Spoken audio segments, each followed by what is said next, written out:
mo kí wa pé a kú dédé àkókò yìí níbikíbi tá a láǹfààní láti máa darapọ̀ mọ́ mi lórí ìkànnì Àrólé Bàbá 1010 TV2 ibi tá a ti mú ròyìn wá fún wa káàkiri bó ṣe ń lọ lórílẹ̀‐èdè Nàìjíríà lókè òkun àti lágbàáyé. Ìròyìn tá a ṣálẹ̀ tèmi òun náà la mú wá fún wa, kò ní sú yín kò ní rẹ̀ yín torí pàgàrà kì í ló ní ṣe Elédùmarè. Agara ò ní dá mi kò sì ní dẹ̀yìn náà tẹ́jọ́ lólùfẹ́ wa tẹ́ ń fìfẹ́ hàn sí wa tẹ́ ń fi ń wò wá lé. Orúkọ oníròyìn òun náà ni Àyànfẹ́ Elédùmarè. Ṣáájú ẹgbẹ́ àwọn kókó inú ìròyìn náà. Máa ṣe àdúrótì àti àtìlẹ́yìn tó gbọngbọ́n fún Peter Obi nínú ìdìbò ọdún 2027 tó ń bọ̀. Ọwọ́ iléeṣẹ́ ọlọ́pàá ìpínlẹ̀ Enugu ti tẹ àwọn adigunjalè mẹ́ta kan tán ti jingiri nínú jíjí nǹkan oníǹkan ní ìpínlẹ̀ náà. Peter Obi ti bá àwọn mọ̀lẹ́bí olóògbé gbajúgbajà òṣèré orítàgé ọ̀hún ìyún Junior Pope kẹ́dùn pẹ̀lú bí wọ́n ṣe sin lánàá.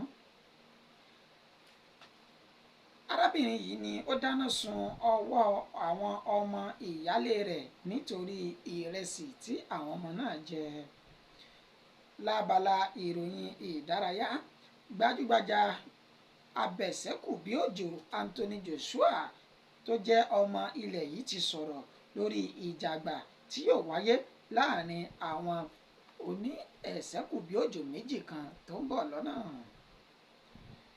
Lábala ìròyìn òkèrè,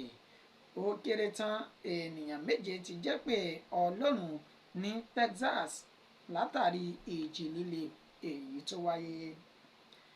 Ẹ gbọ́ ẹ̀kúnrẹ́rẹ́ ìròyìn náà báyìí. Máa ṣe àdúrótì àti àtìlẹ́yìn tó péye àtèyí tó gbọngbọ́n fún Peter Obi nínú ìdìbò èyí tó ń bọ̀ nínú ọdún 2027. Ẹni tó jẹ́ igbákejì ààrẹ lórílẹ̀‐èdè Nàìjíríà tẹ́lẹ̀ rí tó sì tún jẹ́ olùdípò ààrẹ nínú ẹgbẹ́ òṣèlú People Democratic Party PDP èyí tó wáyé ní inú ọdún 2022 sí 2023 ìyún Alhaji Atiku Abubakar ó ní ó ti sọ ọ̀rọ̀ yìí pẹ̀lú ìdánilójú àti àdúrótì tó sọ wípé òun yóò ṣe fún olùdíje fún ipò ààrẹ nínú ẹgbẹ́ Labour Party ìyún LP Peter Obi ó ní tí wọ́n bá ti lè di wípé wọ́n sún ipò ìdíje sípò ààrẹ lọ sí gúúsù àríwá ilẹ̀ yìí ìyún tó wà ní South East wípé òun yóò ṣe àtìlẹ́yìn fún Peter Obi wọn sì ní jáde láti du ipò nínú ẹgbẹ́ òṣèlú. Ó ṣe èyí di mímọ̀ lásìkò tí ó ń ṣe ìfọ̀rọ̀wánilẹ́nuwò pẹ̀lú rẹ̀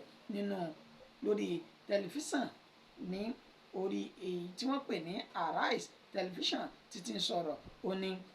Peter Obi ó ní ó jẹ́ ẹni tí òun lè ṣe àdúrótì fún tí wọ́n bá ti lè yàn án gẹ́gẹ́ bí olùdíje sípò ààrẹ nínú ọdún 2027. Kò ṣàìsọ di mímọ̀ wípé ìpàdé mọ̀ńkẹ́lẹ́ tí àwọn ra ṣe níbi ọjọ́ mélòó kan sẹ́yìn báyìí ó ní ó jẹ́ ní tí ó yẹ kí ó máa wáyé láàrin olóṣèlú ẹgbẹ́ kan sí ẹgbẹ́ mìíràn. Ó ní èyí ò jẹ́ tuntun wípé fún ìtẹ̀síwájú àti ìdàgbàsókè orílẹ̀-èdè Nàìjíríà òun náà ní gbogbo pẹ́pẹ́ fúrú tí àwọn ń ṣe káàkiri. Ó ní ìdánilójú tí òun fi lélẹ̀ yìí òun ò ní tẹ́tì láti ṣe àdúrótì náà fún Peter Obi tí wọ́n bá ti lè yàn kalẹ̀ ní South East láti jáde fún ipò ààrẹ orílẹ̀-èdè Nàìjíríà nínú ọdún 2027. Ọwọ́ iléeṣẹ́ ọlọ́pàá ìpínlẹ̀ Enugu ti tẹ àwọn adigunjalè kan tí wọ́n ti jingiri tí wọ́n sì ti di ògbóǹtarìgì nínú olè jíjà mẹ́ta kan ní ìpínlẹ̀ náà. Alukoro iléeṣẹ́ ọlọ́pàá ìpínlẹ̀ Enugu Daniel Ondike ó ṣe èyí ní àlàyé nígbà tí ó ń bá àwọn oníròyìn sọ̀rọ̀ ó ní agbègbè Gariki ní Akunawa ní Enugu ó ní ọwọ́ ti bà àwọn adigunjalè mẹ́ta tí àwọn méjì sì júbà ìhòòrò láàrin wọn ṣùgbọ́n tó ní ẹnìkan tí ó jẹ́ olórí fún àwọn ẹgbẹ́ adigunjalè ọ̀hún ló ti wà ní àhámọ́ àwọn báyìí pẹ̀lú bí ó ṣe ṣe ní àlàyé pé ní ọjọ́ keje oṣù karùn-ún yìí ó ní wọ́n fi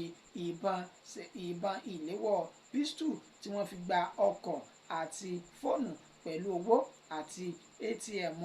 ẹnìkan tí wọ́n dá dúró lójú òpópónà Gàríkì náà tí ẹni náà sì wáá fi ẹjọ́ sùn ní ọjọ́ kẹfà oṣù karùn-ún ọdún tá a wà yìí tí àwọn sì fi gbé ìgbésẹ̀ láti tọpinpin àwọn adigunjalè náà tó sì ní àwọn báwọn adigunjalè lásìkò tí wọ́n tún fẹ́ lọ ṣọṣẹ́ ṣùgbọ́n ìrìn wọn tó mú ìfura lọ́wọ́ yìí wọn ló jẹ́ kí àwọn kíyèsí wọn tí wọ́n sì júbà ìhòòrò tí ọwọ́ sì tẹ ìkan ní àárín wọn. Ó ṣe lálàyé pé ìwádìí ti ń lọ lọ́wọ́ báyìí lórí àwọn tí wọ́n sá lọ ọ̀hún tí àwọn yóò sì mú wọn láìpẹ́ ó ní bí àwọn bá ti mú wọn báyìí tí àwọn sì ti rí òkodoro ọ̀rọ̀ ní ìṣẹ̀lẹ̀ àwọn yóò kọjú wọn sí ilé ẹjọ́ níbi tí wọn yóò ti lọ gba ìdájọ́ òdodo lórí ohun tí wọ́n gbé ṣe ní ìwà. Olùdíje sípò ààrẹ nínú ẹgbẹ́ òṣèlú Labour Party ìyún Peter Obi tó ti nínú òṣèlú tó kọjá yìí ó ti ṣe àbẹ̀wò ó sì ti ṣe ìbánikẹ́dùn fún àwọn mọ̀lẹ́bí olóògbé gbajúgbajà òṣèré Junior Pope èyí tí ó jáde láyé. Junior Pope ni ó jáde tó dágbére fún ayé ní ọjọ́ kẹwàá oṣù kẹrin ọdún tí a wà yìí lásìkò tí wọ́n padà bọ̀ láti oko eré èyí tí wọ́n lọ sí tí wọ́n fi tẹ̀rì sí inú omi ní ìpínlẹ̀ náà tí ó sì já sí pé àwọn bíi mẹ́ta míì ni wọ́n bá ìṣẹ̀lẹ̀ omi náà lọ pẹ̀lú gbajúgbajà òṣèré ọ̀hún Peter Obi tó ṣe àbẹ̀wò àti ìbánikẹ́dùn sí mọ̀lẹ́bí àti ẹbí arákùnrin Junior Pope yìí ó ní ó wáyé ní àná ọjọ́ ẹtì Friday tí ń ṣe ọjọ́ kẹta ní olú ìlú olóògbé náà èyí tó wà ní Ukehi ní Nsukka ìjọba ìbílẹ̀ Nsukka ní ìpínlẹ̀ Enugu. Ó ṣe ní àlàyé wípé ó ń bá wọn kẹ́dùn bákan náà ni ó jẹ́ ẹ̀dùn ọkàn fún àwọn pẹ̀lú bí àwọn ṣe pàdánù gbajúgbajà òṣèré tíátà náà lẹ́ni tó kú ikú àìtọ́jọ́. Ó wá rọ gbogbo mọ̀lẹ́bí àti ará pé kí wọ́n pa ọkàn pọ̀ kí wọ́n sì ṣe ọkàn wọn ní akin pé Èdùmàrè kò ní jẹ́ kárí àtẹ̀yìnkú mọ́ wípé àwọn tó kù yóò mọ́ wọn lọ́wọ́ kí wọ́n sì mójútó àwọn ọmọ tí olóògbé fi sílẹ̀ lọ. Arábìnrin kan tó jẹ́ ọ̀daràn abiagba tí kìí ṣe abiamọ ó ní ó ti dáná sun ọwọ́ àwọn ọmọ ìyálé rẹ̀ nítorí ìrẹsì. Arábìnrin tí wọ́n pe orúkọ rẹ̀ ní Rachel Geoffrey ẹni ọdún mẹ́tàlélógún tó ń gbé ní Federal Housing Estate Girei ní ìpínlẹ̀ Adamawa ó ní ó ti ṣe bẹ́ẹ̀ wà ní akóló àwọn ọlọ́pàá báyìí níbi tí wọ́n ti ń fi ọ̀rọ̀ wá lẹ́nu wò lórí ẹ̀sùn èyí tí wọ́n fi kàn wípé ó ti ọwọ́ àwọn ọmọ méjì kan bọ iná tó sì jẹ́ ọmọ ìyálé rẹ̀ látàrí pé ẹ̀sùn pé àwọn ọmọ náà jẹ ìrẹsì èyí tó tọ́jú pamọ́ fún ọkọ rẹ̀. Alukoro iléeṣẹ́ ọlọ́pàá ìpínlẹ̀ Adamawa SP Sulaiman Ngoroje ó ní àwọn ti fi páńpẹ́ òfin mú ọ̀daràn náà yún Rachel tí ó sì ti wà ní àhámọ́ àwọn báyìí. Ó ní ohun tó ṣe okùnfà tó fi ti ọwọ́ àwọn ọmọ méjèèjì bọ́ná nínú àlàyé tó ṣe fún àwọn òun ni wípé òun tọ́jú ìrẹsì inú pílẹ̀tì kan kalẹ̀ fún ọkọ òun pé tó bá dé láti ibi iṣẹ́ òun ni yóò kọ́kọ́ jẹ ṣáájú kí àwọn tó mọ ọ̀nà míì à ń gbà ó ní ṣùgbọ́n látàrí ebi tí ń pa àwọn ọmọdé méjì yìí ó ní ó mú wọn tí wọ́n sì lọ gbé ìrẹsì náà tí wọ́n jẹ oúnjẹ bàbá wọn àsìkò tí wọ́n jẹ oúnjẹ yìí ó ní ó bí Rachel nínú tó sì fi hankaṣíìfù so ọwọ́ àwọn ọmọdé méjèèjì náà papọ̀ mọ́ra wọn tó sì ti ọwọ́ wọn bọ̀ná èyí tó fa ọgbẹ́ yamayama sí ọwọ́ àwọn ọmọ náà gẹ́gẹ́ bí ẹ̀ṣẹ̀ ń wò lójú mọ́ọ̀máwòrán yìí tí wọ́n sì ní ó ti wà lákọlò àwọn báyìí tí ìwádìí sì ń lọ lọ́wọ́ pẹ̀lú ìwà burúkú tó wù tí àwọn yóò sì fi ojú rẹ̀ ba ilé ẹjọ́ láìpẹ́ yìí. Lábala ìròyìn ti ìdárayá gbajúgbajà abẹ̀sẹ́kù bí òjò Anthony Joshua tó jẹ́ ọmọ bíbí orílẹ̀-èdè Nàìjíríà yìí ó ti sọ̀rọ̀ lórí ìjà àgbà èyí tó fẹ́ wáyé láàrin Usyk àti Fury tí wọ́n jọ jẹ́ abẹ̀sẹ́kù bí òjò. Gbajúgbajà abẹ̀sẹ́kù bí òjò náà Anthony Joshua sọ èyí di mímọ̀ nígbà tí ó ń sọ àlàyé fún àwọn ènìyàn tí wọ́n jẹ́ eléré ìdárayá. Ó ní òun ti bá Usyk jà láìmọye ìgbà tí òun sì ti bá Tyson Fury ní ìfigagbága kankan. Ó ní òun kò mọ ìgbèdéke ibi tí agbára Tyson Fury mọ, ṣùgbọ́n òun lè sọ nípa Oleksandr Usyk wípé yóò jáwé olúborí pẹ̀lú bó ṣe já sí wípé akọni lórí pápá ni, pẹ̀lú bí àwọn méjèèjì ti jọ fi ìgbàgbàgbà bí ẹ̀mẹ́ta ọ̀tọ̀ọ̀tọ̀ báyìí. Ó ní òun kò tí ì lè sọ ẹni tí yóò já ewé olúborí láàrin àwọn méjèèjì tí wọ́n jọ fẹ́ fi ẹ̀sẹ́ dán ara wọn wò. Ó ní ṣùgbọ́n n tó dán lójú gbangba ni wípé Usyk yóò gbìyànjú láti jáwé olúborí nínú ìdíje náà. Lábala ìròyìn òkèrè, ó kéré tán ènìyàn méje ti jẹ́pè Ọlọ́run ní Texas látàrí ìjì líle tó wáyé ní Texas ní ọjọ́ Ẹtì Friday mọ́ ọjọ́bọ̀ tí ń ṣe Thursday. Ó ní ìṣẹ̀lẹ̀ burúkú náà ṣẹlẹ̀ pẹ̀lú bí ìjì líle wọ́n ṣe ní ó ń da ilé wó àti àwọn wáyà tó gbé iná káàkiri ìlú náà tí ó dà wọ́n wọ̀ ní Texas Houston, tó sì já sí wípé àwọn ènìyàn bíi méje òní wọ́n ti jẹ́ ìpè Elédùmarè látàrí pé wọ́n lu ìgbàdí iná mọ̀nàmọ́ná náà tó ṣekú pa wọ́n àti àwọn tí iná náà tó sọ ní ilé wọn lásìkò tí ìjì líle náà tó ń da àwọn òpó rú káàkiri orílẹ̀-èdè ọ̀hún, káàkiri ìlú ọ̀hún, tí ó sì já sí wípé ènìyàn méje ni wọ́n ní àwọn ti rí báyìí tí ó ti gbẹ́mìí mì tí ìwádìí sì ń lọ lórí àwọn ènìyàn tó kù. Ìròyìn wa kò jù báyìí lọ fún ti àṣálẹ́ ti tèmi. Ẹgbẹ́ àwọn kókó tá a mẹ́nubà ṣáájú kí a tó máa lọ.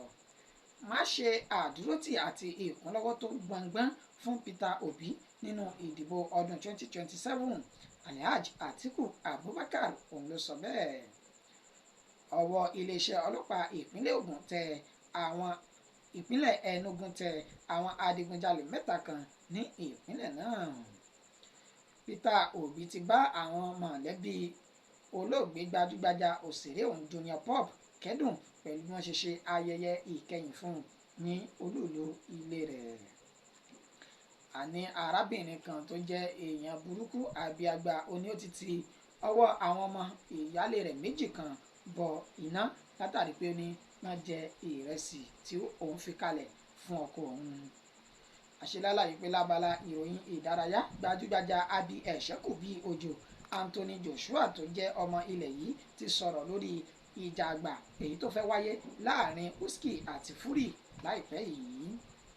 Lábala ìròyìn òkèrè, ó kéré tán ènìyàn méje ti jẹ́pè Ọlọ́run ní Texas látàrí ìjì líle èyí tó wáyé. Títí di ìgbà tá ti máa mú ìròyìn míì wá fún wa lórí ìkànnì àrólé baba 1010 TV2,